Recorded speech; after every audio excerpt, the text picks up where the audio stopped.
Take a moment and think. You're in Seattle, walking or driving around the convention center, where you take a glance at people playing dress up. You might recognize some of these characters that the people attending are dressed as, interacting with fellow attendants. This is cosplay. But what exactly is it?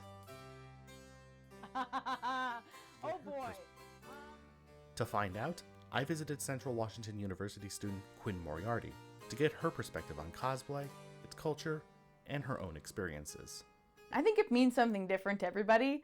To me, cosplay is dressing up as a character from pop culture, trying your best to bring that character to life through the fabrication or just through characterization when you're wearing it.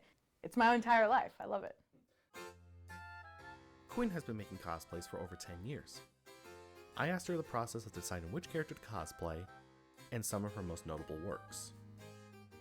It's a very difficult process, depending on how much media you consume. Like, for me, it usually is like, if I'm thinking about it for more than like a couple months, I know that I won't get burnt out on it. I like to compile as many reference images of the character that I'm trying to cosplay as possible, and then I usually spend about a week to 2 weeks doing something called sourcing, which is what it sounds like. It's you source your material. So you find your fabrics, you find your threads, like little interfacing or anything else you could possibly need, like beads and rhinestones and wig pieces, makeup, all that kind of stuff. And it takes time to do the research and to like find what you want. Because at least for me, I think most cosplayers are pretty picky when it comes to what we actually want to put our time and effort into. So if it's not right, we don't bother.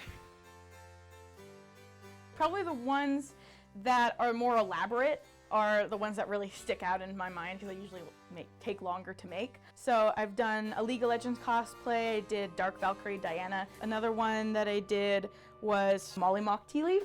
I worked really hard to get him done, and it was the first time that I've really done a lot with like fabric and stuff. I did a lot more with armor fabrication, and I'm really happy with the way that it came out. I'm very proud of myself. I'm currently working on Fantina.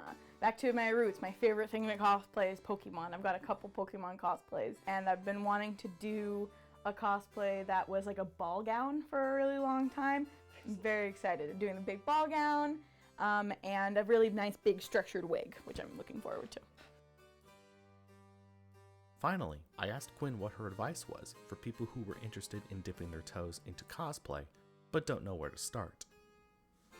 There's a lot of people who are like, how do you do that? Like, how do I even start? Like, the only difference between me, somebody who's been doing it for 10 years, and you, somebody who's never done it before, is that one day I just did it. If you're at Central Washington and you're considering doing a cosplay, you can join the cosplay club if you want to just learn about it. If you're considering doing a cosplay but aren't sure, I would say go for it. Pick something that you think you can tackle and just give it a try.